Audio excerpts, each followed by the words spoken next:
this evening, and our guest speaker is Jackie Jones. How you doing? Our topic for tonight is the fear of death. It's a very hot topic. So we have Jackie Jones, again, who missed the show earlier. She's going to explain and talk a little bit about herself first. Okay, once again, some people call me Reverend Jackie Jones. Some people call me Principal Jones. Yes, she's our principal. So I wear a lot of different hats. Yes. You know, but one of my most passionate hats is when I do ministry.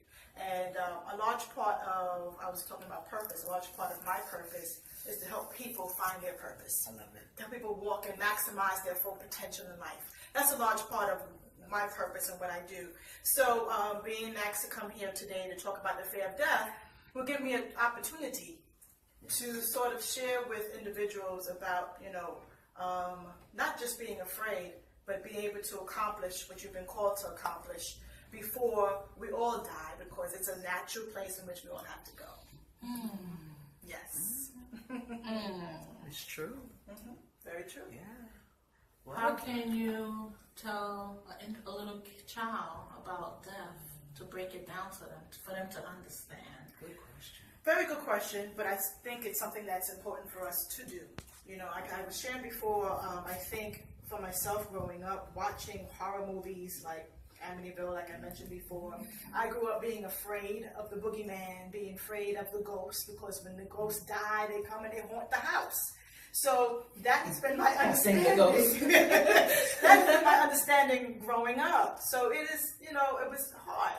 But I think that for little children, we have to share the cycle of life. Yes. We are conceived, we are born, but everyone must die. And it's the cycle of life. So what we want to share during that time, that we all are here to fulfill a destiny, to fulfill a purpose.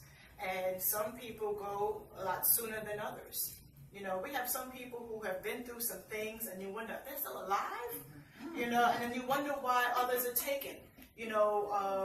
Living good lives. Why were they taken? These are questions that, unfortunately, we don't all have answers for. But what I was sharing before is, I have to believe that the God that I serve and believe in is sovereign. He knows it all. And some people go before others. We don't have all the answers. But my faith is what gives me the strength to keep on knowing that I have to trust God. And what happens, I have to trust Him. And for someone who may be emotionally distressed, going through the death of a loved one, it is hard for them to even have a relationship. Well, God, how could you do this? Well, how could you take this person now? Yeah, how could you take this child? Yeah, some people get angry. They get very, and that's a natural reaction. So I don't want people to feel that that's something bad. Right. It's not bad. You're human. And as a human being, we have emotions, we have feelings. So as a human, it is natural now to be angry with God. Like, we don't understand why would this happen. It's natural, but at the end of the day, we learn that God is sovereign. And at the end of the day, God knows all. And one day, when it's my turn, and I go to heaven, I say, God, could you please explain this to me so I'll have a better understanding? He's going to run the real. He's Right. going to show everything. But the most important thing is your relationship with God. Yes. Very true. That's Very, it. very true. Oh, my goodness. So for a mother to have to, or a mother, or a parent, or a father to bury their child, I know it must be an extremely hard thing. What I often think within myself is that because I am a believer in Christ, I think of Mary's pain of seeing what he went through. And then I also think of our sovereign Father's pain for so loving the world that he gave his son to suffer this for my silly sins. So I look at those things in that kind of perspective, but that's just my perspective, and everyone doesn't view it that way. But it has to be a really hard pill to swallow to say farewell to your child. My mother, God rest her, she had to do that with both of her sons.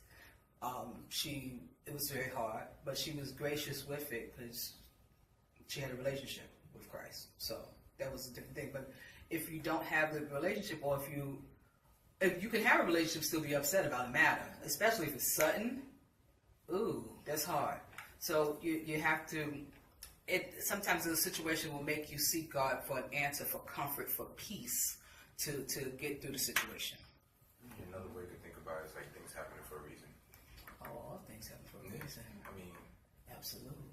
particular things can lead to incidents like God, like let's say there's something like a child that passed away, right?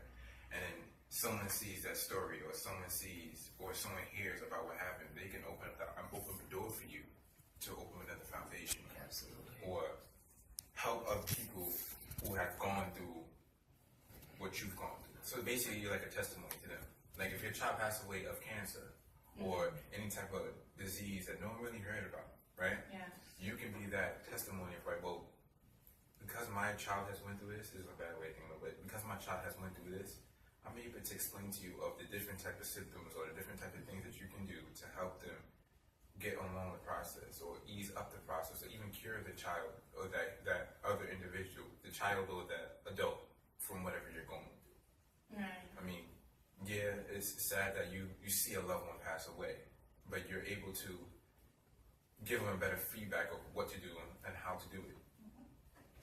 I mean, I'm going to just piggyback on one or two things. First, Yvette, you were talking about it's your relationship with God and your mother's relationship with God that helped her through the death of her children.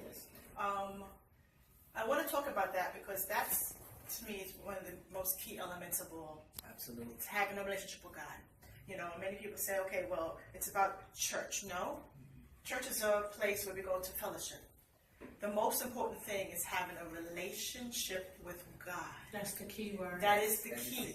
People get that confused. They say, well, it's, we go to church. No, church is a place of fellowship where you go to grow, you hear the word, you fellowship with others. Your relationship with God is the most important thing. And how do you get a relationship with God? Because if I'm not going to tell you that's the most important thing unless I tell you how to get that. So how do you get a relationship with God? Well, if you turn in the Bible and the scriptures in the book of Romans, it simply tells you something very simple. And I think people make it so grandiose, but it's very simple. It simply says, if you declare or confess that you believe that Jesus Christ died and rose again on the third day, it says you will be saved. Amen. That's the beginning of your relationship with God, is you believing. And that's how it begins. And that's all it is. People make it difficult and you gotta go through this. No, I'm going to break it down to you. Okay? You just have to believe. Believe. Confess, believe. Confess everything you done did in the past. I messed up, but now I want to get it together. And believe. And then you know what? You begin to have conversations and talk to God. God is my shopping partner.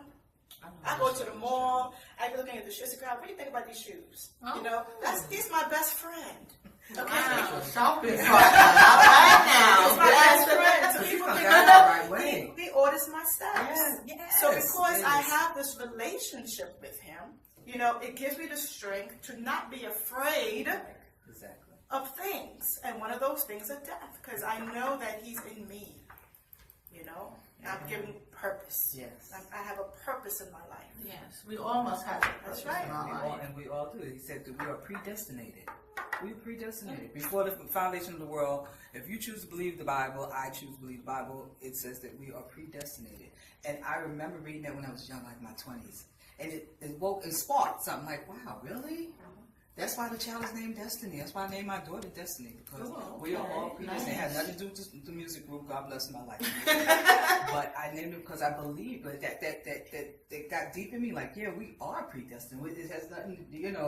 One could say, "Oh, I planned this." No, you was planned before the foundation. Before the foundation of the world, you was planned to be here. We was planned to be here at this very moment, April 4th, 2017. We had nothing to, yes, our parents got together, but God knew exactly what parents was going to get together, what products was going to be made.